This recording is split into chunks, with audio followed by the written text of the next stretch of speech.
Hey guys, so it's been a while since I've been on here and made a video, but finally getting back to some truck stuff here. So I thought we'd have some content that was worth going over since the last time we made a video.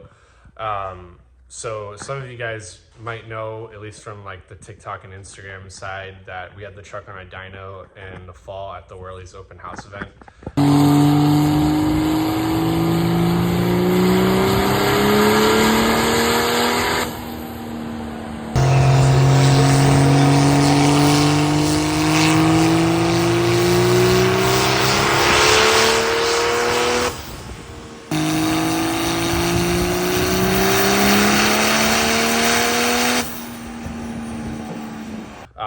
So just before that show, the truck had kind of gotten a weird vibration.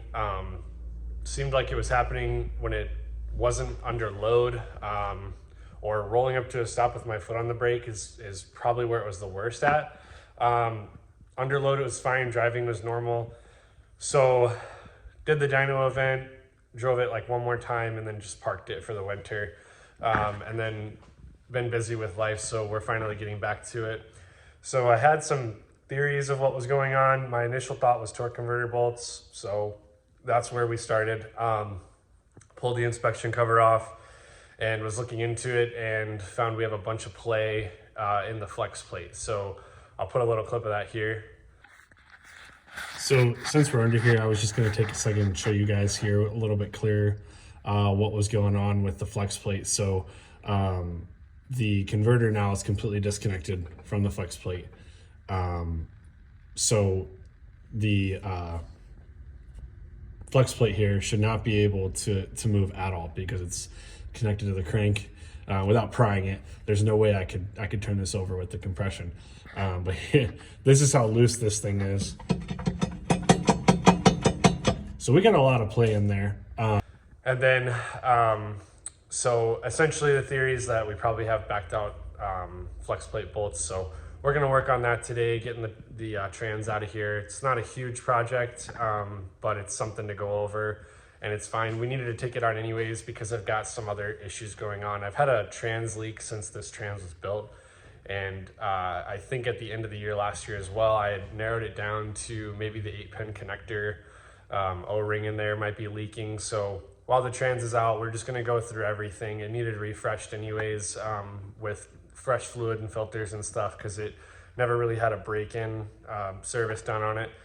So this truck really doesn't get driven all that much, so it's not a big deal, but it's definitely time. So I'm not gonna do too much time lapsing. It's kind of hard to film under there. It's dark and hard to get a camera angle in there, and there's a million videos on how to do it, but I will just kind of go over basic bullet points of like what I need to do, what I'm taking out, and then we'll follow up once the trans is out and kind of go through what we found.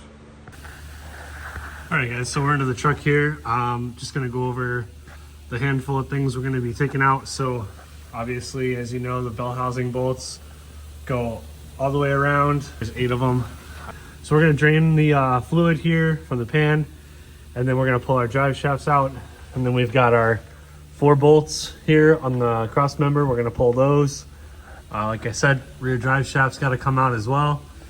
And then our shift linkage, which can just sit off to the side. It's a full manual valve body, so it's not too involved. We have a single pin to pull out on the shifter linkage right up in here. Sorry, it's hard to film down in here, so we're gonna pull that out, get it out of the way, pull our lines off, and drop the trans. So I might do a couple updates in here if I run into anything worthwhile. Otherwise, we're just gonna get started on pulling everything apart, getting the fluid out of here, and we'll see what we got. Hey guys, so I wanted to hop in here really quick and show you something that might be helpful to somebody.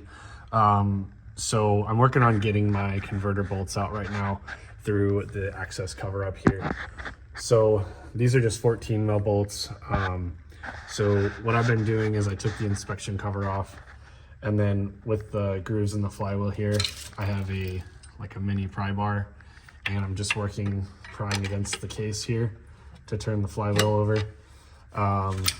And what I like to do is, because these are Loctited in, I just have my 14 mil here on my 1/2 inch ratchet to break them loose. And then I was running a shallow 14 mil on a swivel, and I basically will find the bolt and set that in there first on the bolt, let it hold, and then I can stick my 3/8 impact in upside down through here, and these will just pop right out.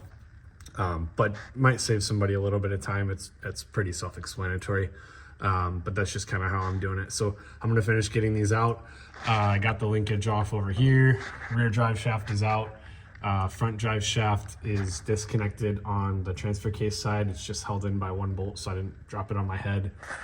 Trans fluid's drained. I think I'm gonna try to drop the trans and the transfer case down, and then from there pull the transfer case off, and then we'll try to slide this out. This truck's super low and I don't have a lift, so that process is a pain. My brother's gonna come over here and help me. We'll probably have to get the transmission off of the jack onto a piece of cardboard, and then we'll just slide it out from under the truck.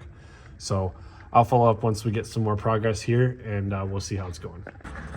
All right, so we got the transmission out of here now. So this is the current condition of the flex plate.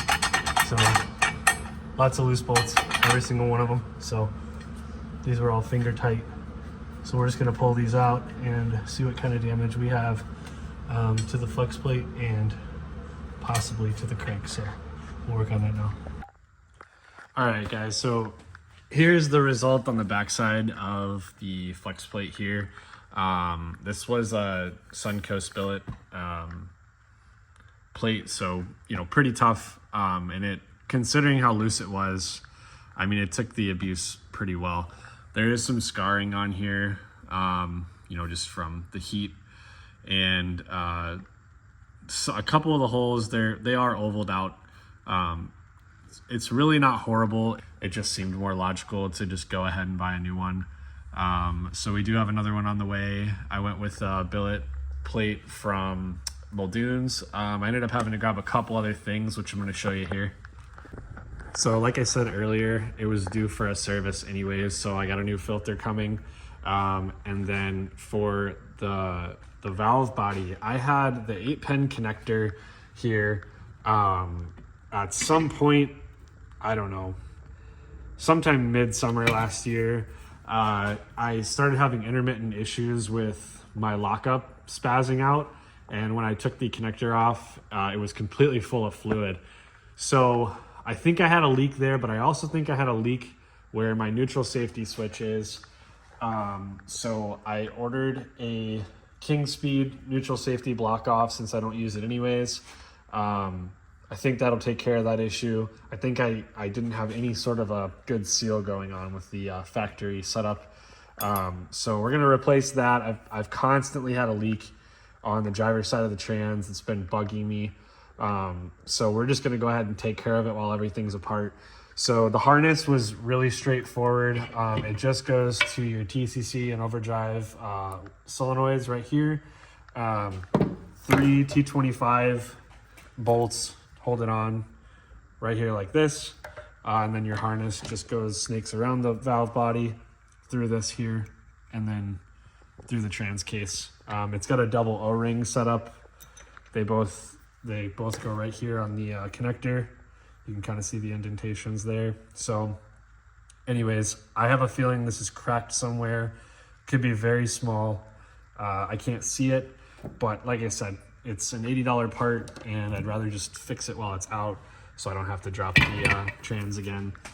So I'll do a video once everything comes back in, and we're gonna put the valve body back together and put it back in and get everything situated again. But I think we'll be in pretty good shape. I did want to show you really quick some of the marring that's on the back of the crank, just to show you what it looks like. It's really not too bad. It's mostly just heat related. All right, so like I said, most of the issues right there are just kind of on the bottom. I'm just gonna clean it up, probably with some Scotch-Brite or something, and smooth out the high spots, but nothing major, thankfully. Looks like the crank's in good shape. I don't see any cracks anywhere. Threads are all nice. Everything seems to be in good order. So we're just gonna clean it up and put everything back together, and we'll see how it goes. Hey guys, so new day here. I just wanted to go over again, some of this might be a little repeat from the last video. It's just been a couple days, so sorry if I'm double speaking on this, but we got our new parts in from Muldoon's, so we're just gonna go over basic installation on them. It's all very straightforward stuff, but I figure maybe it could help somebody. So we're gonna go through the process on this and I'll show you guys what I got. All right, so first thing here is gonna be the TCC and overdrive solenoids. Like I had mentioned previously, I think we might have a hairline crack in this old one. So we're just gonna throw a new one on, but I wanted to show you guys a couple things. On this sensor, you're gonna notice there are some extra plugs here for the fully automatic trucks. Obviously this being a full manual valve body, we're not gonna need these two harnesses here. So basically on the back of this 8-pin connector here, there's a tab. We're gonna pop that off. It'll look like this on the old one. And we're just gonna snip the wires that we don't need and just get those out of the way, and then just put a little RTV in there so that they can't, the wires can't bump together. So we're gonna do that first and then we'll throw that on. Hey guys, just wanted to hop in here really quick and show you just what I had found, just so that you guys know for the future use. So going off of the old harness here, basically what we want to do is we're going to be removing pin number 2, which I think you can see there in the video, 3 and 4. So essentially you're going to be keeping the blue, the brown, and then on the back side here, it's going to be hard to see, orange and purple. So we're getting rid of the white, green, and the red there. So that's what we're going to do to start, and I will follow up with you guys in 1 second. Also just wanted to mention here, I had forgotten to say on the middle here, I believe the center pin is a black wire right in the middle there, you can see. So we're going to be removing that as well. And then on this end, this is the only connector that's staying. So this plug right here, the purple and blue wire, we're just going to snip off on the end as well.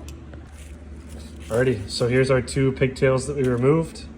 Those can just get thrown away. So over here, this is what you're left with on the 8-pin side. And we're just gonna go ahead and throw some RTV in there just to seal these connections up. Likely nothing would ever happen, but we just don't want to risk any sort of a short or an issue like that. So we're just gonna get that sealed off, and we'll throw the cover back on, and then we'll go into the process of putting it back on the valve body. All right, so we got that harness done. Everything's put back together. So the solenoid pack is gonna go right on the back here. It's held on by these 3 T25 bolts. Just gonna go right in the back here, and then one on each side. And the harness just routes around the outside here, and then it goes back up through this little groove right here. So we're gonna get that on, and then we're gonna put our filter back on. All right, so one more piece on this valve body while it's out. We went ahead and just got a new filter. Like I said before, it hadn't even had its break-in service yet, so never hurts while it's apart to just throw a fresh one on. That's gonna be held in by these T25 bolts as well, these 3 right here. So we'll go ahead and get that put on, and then we'll work on getting the valve body back in the transmission. All right, so valve body is back together. This is the position that it's going to be facing with the transmission this way. This is the parking rod. It's going to be fished through the hole back in here. Now, it's kind of a pain to get that set, but basically if you turn your output shaft and rotate it as you're trying to install it, you'll feel it fall into a little slot, and then all you have left then is your 8-pin connector will push through the case and seal with O-rings there. And then you'll have your shift selector that's gonna poke through the case on this side. So I'm gonna work on that. I need both hands to do that, so I can't film it. We're gonna get that situated, and then we'll bolt in the valve body. Just wanted to hop back on here. I had forgotten to film really quick. There is one more bolt here that holds this sensor in, and it has this like sleeve, the collar on it right here, so that it can fit through this port here. And basically this just has a tab on the bottom, you can see right there, and that sits down in that pilot hole just to keep it centered. And then we want to just leave that a little bit loose just so we can adjust that and make sure we can get it through the port over here on the case side. Alrighty, so once the valve body sits down in here, you'll be able to just guide the 8-pin and your lever stud basically right into the case, and then it kind of just clicks down into place. So now that that's in, we're just gonna go ahead and put our remaining bolts back in. I believe there's 11 bolts. You're gonna have 4 over here, 3 here, and then 3 here as well. All right, so the valve body's back in. Last thing we got was just a new seal, new pan gasket, just to refresh it. No sense in putting an old one back on since we have everything open. It is reusable. I'm sure it's fine, but it came as a kit with the filter and the gasket, so might as well just throw it on there. So we're gonna get that all situated and get the cover back on, and then we're gonna move on to the flex plate. Alrighty guys, so the trans is back together. We went through it, torqued everything down. Now you do need to make sure that when you're staggering back and forth with your tightening sequence, it takes quite a few passes around really lightly just to get that thing seated. So I kind of do it either with the lightest setting on my 3/8 impact, or a lot of it honestly just by hand and feel with a ratchet, because you don't want to do them too tight. These pans are aluminum, so they're super soft, but you want it to be nice and have a uniform clamping force all the way around to make sure you get a good seal. So just a tip on that, because it does take quite a while just to walk it down. I think I went over each bolt probably 5 times. So now over here to the flex plate. This is the new billet flex plate from Muldoon's. I had a Suncoast in here, but like I showed you in the past videos, we did get some wallowing of the bolt holes. It wasn't major. If this was a stock truck, I honestly would probably throw it back in. It wasn't that bad, but being that, we're trying to push the power we are with this truck, it's just safe to keep something fresh in it and new that is 100%. So we're gonna get underneath the truck. I know I had mentioned in the past video, cleaning off the back of the crank with a Scotch-Brite, just getting the surface prepped, and then we're gonna get in there and torque all of our bolts down to spec. So that's what I'm gonna do now. So sorry for the abrupt transition here, but we did end up getting everything back in the truck and installed. There wasn't too much to film. It's pretty, chaotic down there and hard to film, and it's just easier to throw it together. So we got everything done today, and everything runs great. The rattles are gone, and I actually had found there was one rattle I'd been chasing for a really long time, and I think it was all related to that. So everything seems good, and leaks seem to be fixed.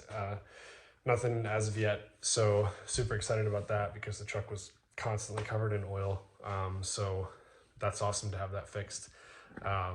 So I think moving forward, if there's we'll try to film some more as we get into the season here, but if there's anything specific you guys want to know about the truck or questions you guys have, I'll do my best to try to answer those in future videos. So we'll catch you guys in the next one.